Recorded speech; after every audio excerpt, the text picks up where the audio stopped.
Thank you. Hello, everybody. It's a pleasure to be here. Many folks in our firm have attended KA before, and so I feel like I'm being welcomed in a way that is very hospitable, and so it's exciting to get to know many of you who are return attendees. So we're going to talk a little bit about Shepley. Chris already gave you a sense of we're a national firm, and one of the things that I think is really interesting about Shepley is it was founded by H.H. Richardson in 1874. So we wouldn't be around if we didn't continuously improve and change. And I probably have 1,000 stories that I could tell you about that. So what we tried to do is distill it down into 4 stories that I think are pretty meaningful around how we've engaged employees, but also how we've made ourselves better by being a we that makes ourselves better. The thing that's interesting, I think, about my experience is I started at Shepley in the mailroom in 1986. I was a student at the BAC. I had had a recession experience in another field. But because I had been an employee at kind of every level of the firm, I had this authentic experience of knowing what it felt like when no one would give you information, or when things were very hierarchically decided and you felt like you had something to offer but nobody included you in that process. So I think that started my wheels turning as I grew and developed in the firm, because I felt like I have ideas about changing that. I have ideas about changing that, almost to a fault. But I think that's what led me to be a leader in the organization and progressively took me to the roles of, you'll see senior associate, associate principal, president, and then CEO. When we were coming up, you can see in 1998, this is a promotion photo, very classic, historic photo. We don't do that anymore. On the left, this is the firm in the late, I think 1890s, of what architecture looked like then. And we used to call it it's a fixer-upper. And so it was a very old boy firm in New England. I used to say, it's like an old shingle-style house you inherited from your family. Everything's broken, but at least you own it. And I think there's something about feeling connected to it and the humanity of it that allowed us to change it. So the kind of lens that I'm going to explain these stories to you is the questions I was asking when I was coming up in the firm, and how I use my role as a leader to empower the firm to answer those questions differently in the last 20 years. So when I was growing up, we would have these really horrible lobster bakes. I'm from New Jersey, so I had never really eaten lobster. I didn't really understand the attraction. But the real cool thing for me was the gentleman with the lobster bib and the 2 gentlemen who were principals who were making the cocktails for the Christmas Eve holiday party always said to me, if you need anything, just let us know. And I feel like that kind of offering of, we care about you, we want you to succeed here, we acknowledge you're a student, but we still care about you regardless of what level you're in the organization, has been an enduring part of the firm. The principals, when I joined, you can see in the lower right to you, Zibby Erickson was a woman who was a principal at Shepley Bulfinch when I joined in 1986. And I thought, wow, that's pretty progressive. Not many firms, especially large firms, had women principals. Unfortunately, in 2000, I was the next woman principal. So that sort of empowered my idea about what culture needed to be like and the kind of pace of change that we needed to embrace. So today, similarly to some of the things Jim talked about, were how do we create camaraderie, how do you build trust among people, and also how do you cross those tribes? So you might not be working on the same project, but you're working in the same organization. And I would say there are many aspects to our firm that have contributed to that. A lot of it comes from synthesis and the things we've learned at KA. But we also learned to poke fun at architecture and not take it too seriously, and not think it's so precious. And so we celebrate Bow Tie Day. Does anyone know why architects wore bow ties? Yeah? It's because the May line would catch a long tie in the May line. You'd choke yourself or ruin your drawing. So it comes from the hand drawing days that all the men wore bow ties in the office when I was coming up. And young men who were my peers, when they started to wear bow ties, we'd give them a hard time. Oh, you're bucking for being an associate because you're starting to dress like the guy you work for. So that shared sense of purpose is an important part of our culture, and I think it's really encapsulated for me as a leader of, yes, we could do that, and how would you like to execute it? And I'd say my philosophy about ideas in the firm are, if you come up with the idea, you're part of implementing it and owning it. If you come up with a suggestion or a complaint, what's your recommendation for changing it? And I think that has helped us empower people to feel like they could be part of the change. If you can observe the problem, you should be part of fixing the problem. So 4 stories of continuous improvement around our firm, and all of them include employees. I used to say, without people, we don't have a firm. 85% of our revenue are elevator assets. If no one cared about working at Shepley and didn't come in tomorrow, there would be computers and office space and nothing going on in them. So the people are really what the firm is about, and they're what make the firm tick. So when I was coming up in the firm, everyone wanted to know how you became a principal. It was a total mystery, black box. No one understood it. We had principals of all different flavors, so you could never really correlate who was who. Another was, how do you find what's going on here? Because I was going to night school, I used to hang out in the studio outside the principals' meetings, and they would talk in the corridor. So we would all kind of hang out and wait for them to come out of their meeting, and then we would learn what was going on in the firm. How did you get assigned to a project? It was very political, and there were all these different operators, some very artful in sort of sucking up to people and encouraging them to put them on their team, not telling them they were actually committed to another project. So there's a sort of dysfunction junction in trying to pursue opportunities. And then our biggest ambition in the last 20 years has been, how do we take design beyond? How do we take design beyond in our aspirations for what it could be? So how do you become a principal? At first we started with, well, what are principals supposed to do? Like, how are they supposed to perform? What's their responsibility?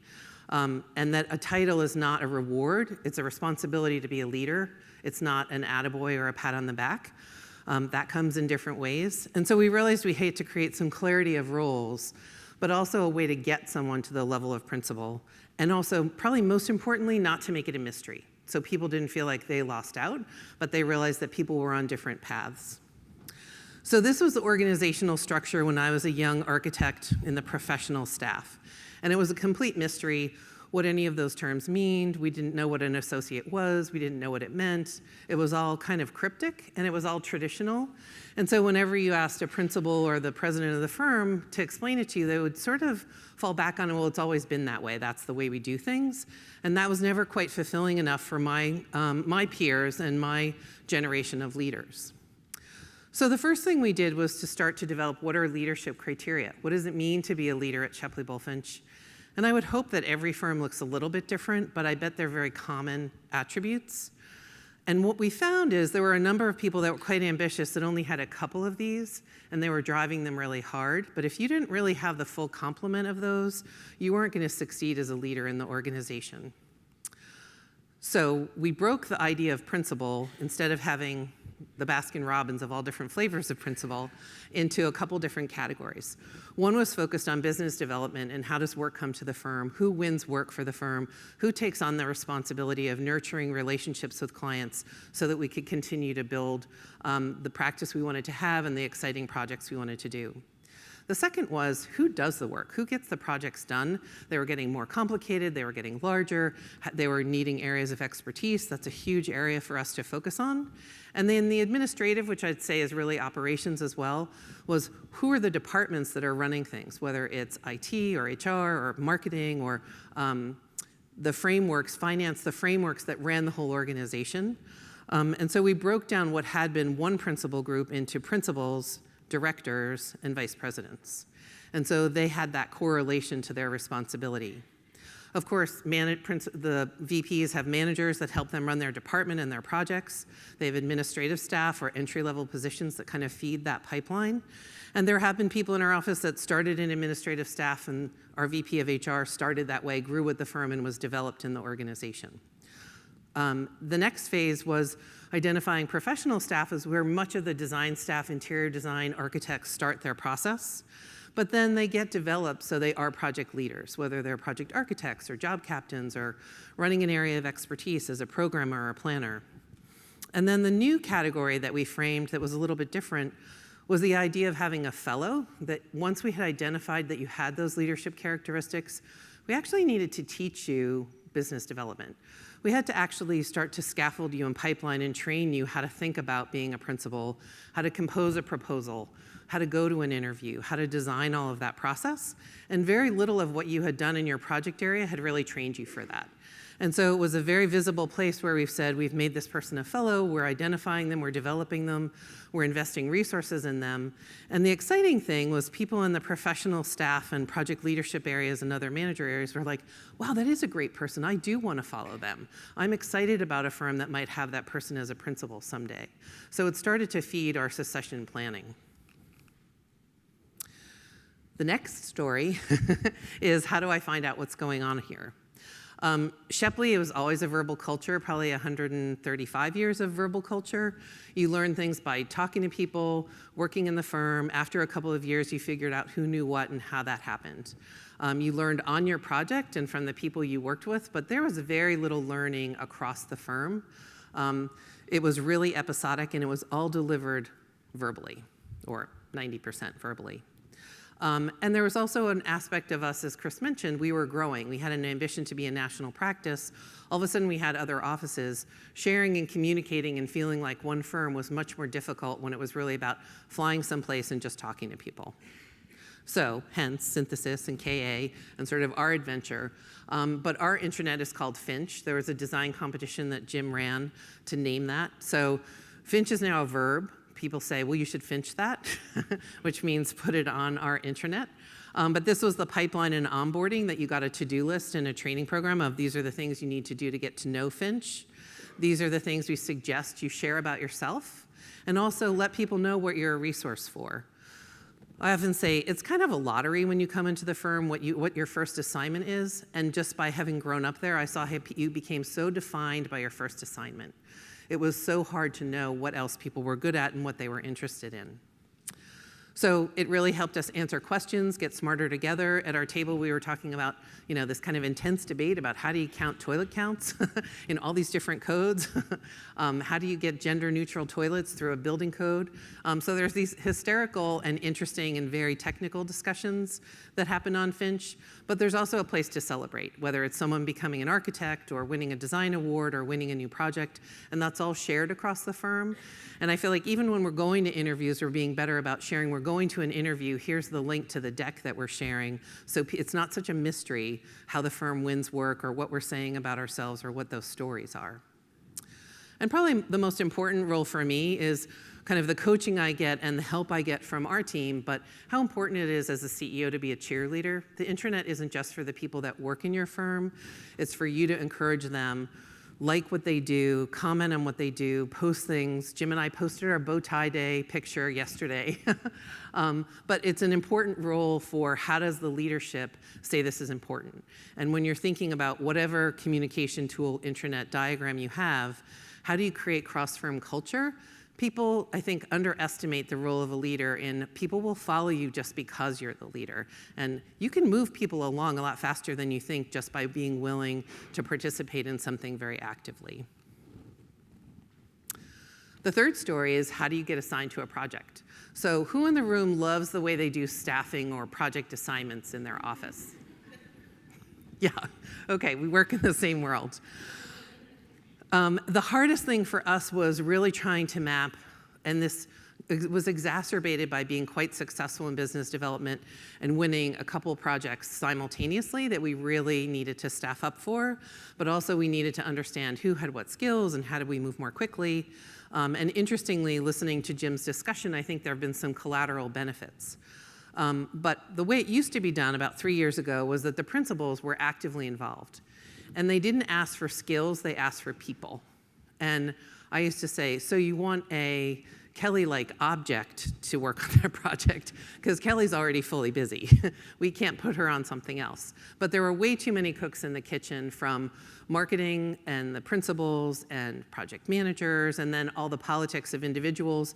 There was a cool new project that came in. 8 people were lined up at the principal's desk to say, I'd be really interested in working on that. So we created a staffing workshop, which came very much from our work in Lean and learning to be continuous improvers, which in many ways came from our healthcare clients. And the problems we were trying to solve were, could there be more transparency in the process? We had done a design lab workshop one summer, and people said, we have no idea how staffing gets done. We have no idea how these choices get made. We also realized there was no consistent language about skills. Everyone was using different terms for different activities and abilities. There was a lack of alignment on individuals' needs with the skills they had, and also what was the stretch assignment that would help them grow that new skill.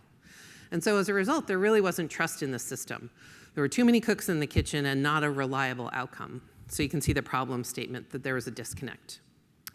So in the first workshop, the project managers mostly, supported by some HR, and no principals, key element, no principals, created a diagram for how we could run staffing in the future that was project manager-centric, project manager-led, and it's almost a little odd, but they created the tool called a sushi ticket.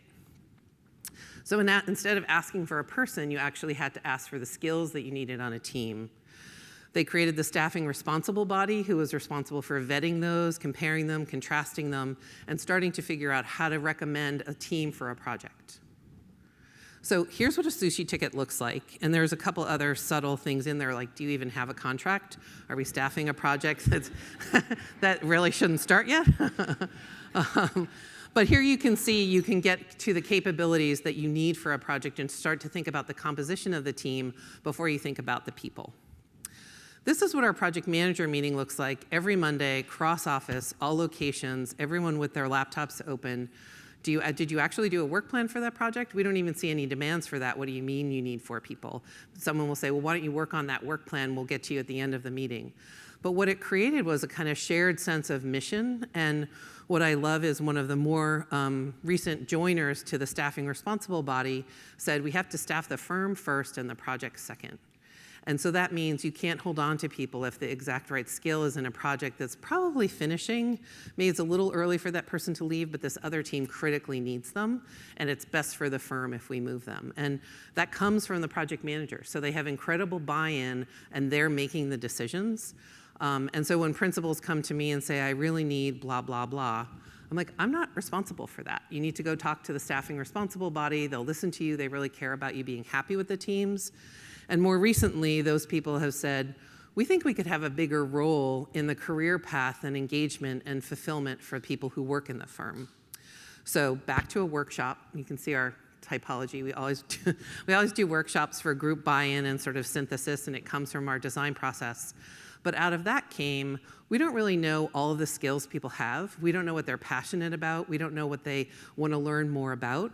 And we also don't know what they know that they would love to teach to someone else. So the outcomes of that were a baseball card. It might have to do with the Red Sox being in Boston. But it was really about how do we create a staffing dashboard and move from the verbal description of what someone does to a more analytical database that gives our staffing teams more information about who these people are. Now that we're growing and in multiple locations, not everybody knows everybody. Not everybody knows everyone's skill. It's not possible. And so, I credit Jim Martin and a lot of the IT team with working with the teams to create this process. And I love that the first box is, what are your goals and passions? Tell us a little bit more about yourself. And so then people rank themselves on where they think they are in these capabilities. I should say, we're happy to share these tools. It's using them that's important, not making them, so we're happy to share them. But it starts to get at a discussion, then the staffing body looks in and says, I don't think that person is a 4 in that category. I think they're actually more like a 2. They're, have a good opinion of themselves. But there's sort of a vetting that goes on. And then the staffing tool is you pull the filter and you choose the things you need, and then it shows you the criteria of employees that fit that search. So who are the people that are advanced in having that skill? Who are the people that are interested in growing that skill, which you see on the next one. So on the left, you see the number of people that want to learn programming as a specialty, and you see on the right in the 24 yellow, the number of people that are skilled at it to be happy to teach someone else to do it. So you get a sense of our tracking that over time and having analytics about it. And the other interesting thing is the little yellow line is that even people who are really advanced in things want to learn new things. They want new challenges. They want to take on something different. They want to continue to grow. And I feel like I relate to that because my story at Shepley was, I'm just a learner. I want to learn new things. As long as I'm learning something new, exactly what it is isn't as important to me. And so I could totally relate to wanting those growing experiences. When I look back on 33 years in the firm, I feel like I've had like 20 different jobs there. And so keeping that sort of ambition for the firm present and relating to that has been important for our staff. Here you just see a little more granularity, as we get busy. How long does it take to hire someone? How long, once you've identified a need, how long does it take to, advertise, recruit, interview, hire? Longer and longer in a really busy market, and how do we manage those expectations? And then you see our distributions of market. Most importantly, you see how requests are closed by month. So this analytics starts to give HR and our managing principal a sense of, we really do need to be hiring a little faster than we thought, or the requests are tapering off. Let's go double check and see if we should really be hiring as quickly as we outlined. So a lot to share there. But probably the big theme is going from a verbal firm to a more analytical firm, and going from a firm that was based on the people you know versus the people you could get to know, and the skills that you have kind of hiding in plain sight. I would say the feedback from staff is strong and very positive, but I still think there's a lot more to do in knowing what my career path is and when I'm going to have access to the opportunities that I articulated on my baseball card. So we're always in continuous improvement. I think if you think you're done, you're going to start falling behind immediately. I think you're always working on these things. You just reach sort of the next level of inflection point of what to take on next. So my fourth story is, how do we take design beyond? And some of this came from I entered architecture in the 70s, and Shepley had this ongoing discussion of were we a design firm or a service firm, were the clients more important.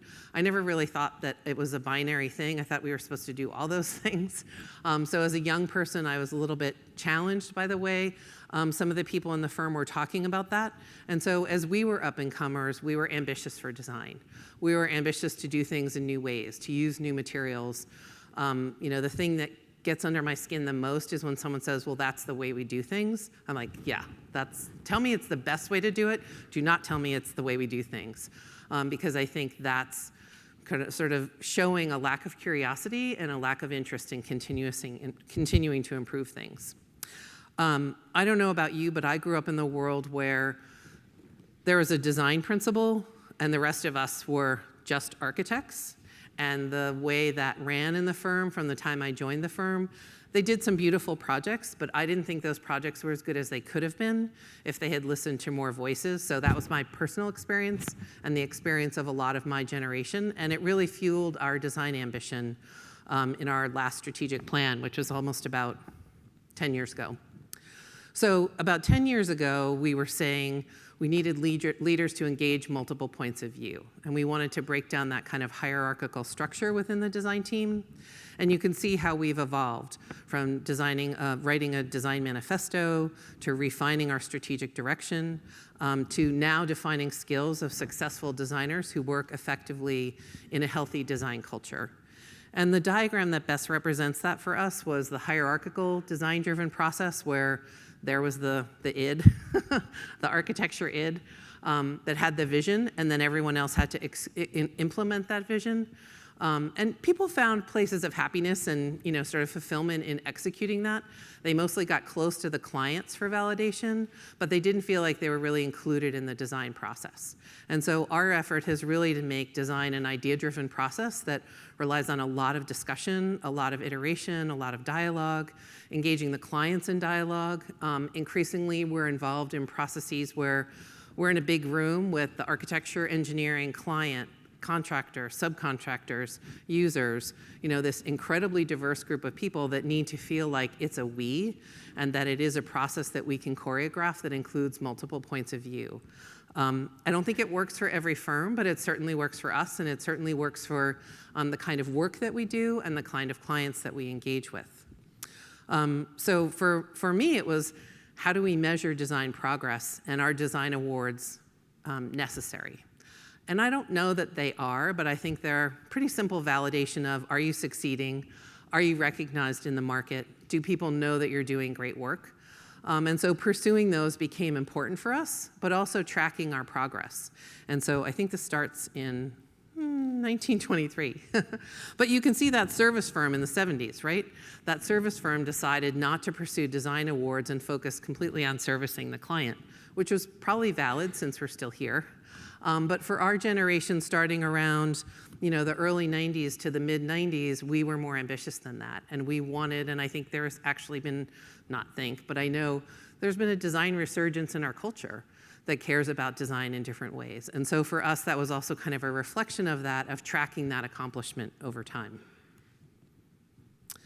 So my last 5 minutes of bonus is, what's a CEO's role in this kind of culture? And what's a CEO's role in engagement? And I'd really start with, being human, being okay with being vulnerable and human with all of your employees. Just because you're maybe the most senior person doesn't mean you can't be the most human person. And so it framed for us our values. In 2000, we radically redesigned the firm. And it's a long story, but short story is created significant leadership in a president, organized our principals around the clients, not around a board where 23 principals were on the board that met every week and, in my humble opinion, did very little. I come from a big Irish Catholic family. 23 people can't decide where to go for dinner, much less where to drive a firm.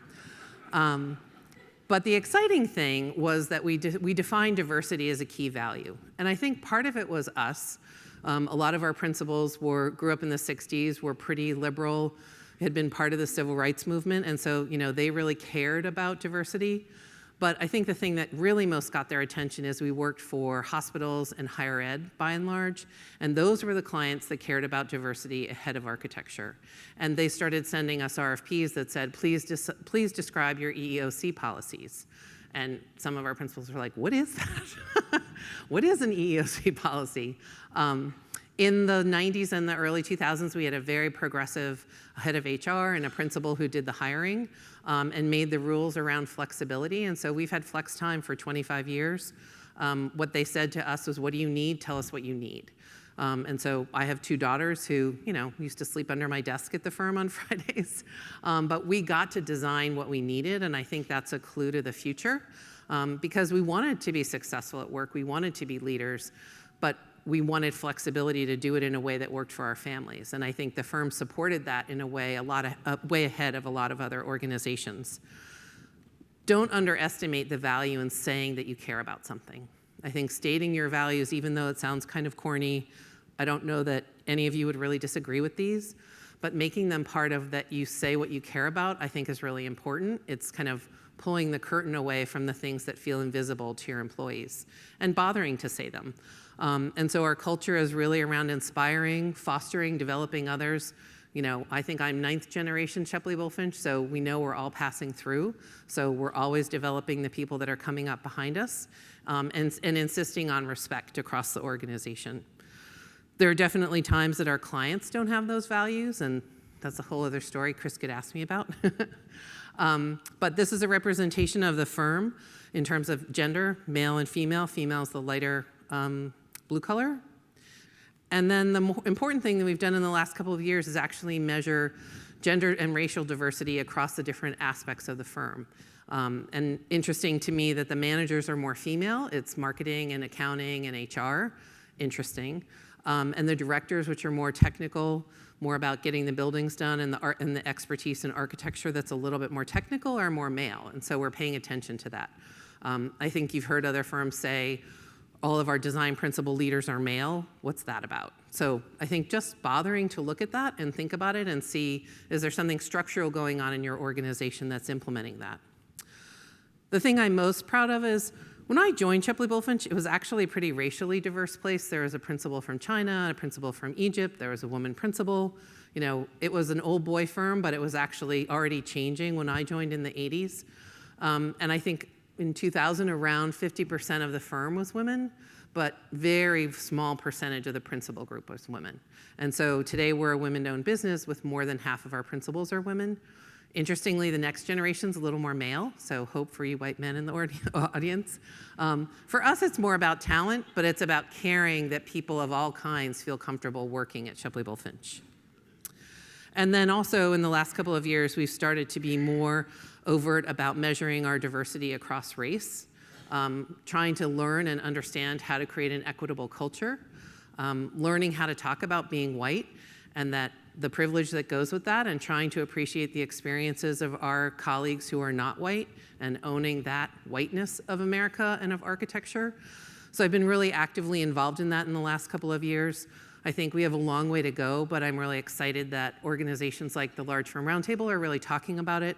A number of firms are hiring really creative consultants to help kind of open up that conversation. And so I'm very hopeful that that will continue to change. For me, architects need to reflect the communities they serve. And if you reflect the community you serve, you can engage in that community in a dialogue that will help you design the solutions that community needs. And I think that's the reality of it. I think architecture has a longer way to go than some other professions, but I'm very hopeful that the dialogue is ongoing and continuing. And here you see ethnic diversity across our different organizational groups, and exciting that we have some principals that are more racially diverse and come from other parts of the world. Again, interesting that our technical director architects are all white. And then I'll just end on two things. I recently wrote an article. I met Wanda Lau, who's at Architecture at Equity by Design, and she said, "You seem very opinionated. Would you like to write something for me?" And so I needed to think about what I wanted to write about and how I wanted to empower people to have voice and solve the problems that they interact with. And it kind of came from an experience I had on a plane. Has to be about 8 or 10 years ago. So I was president of our firm. I'd been president for about 5 years. I was upgraded to first class. I always do like a little assessment of who's sitting in first class.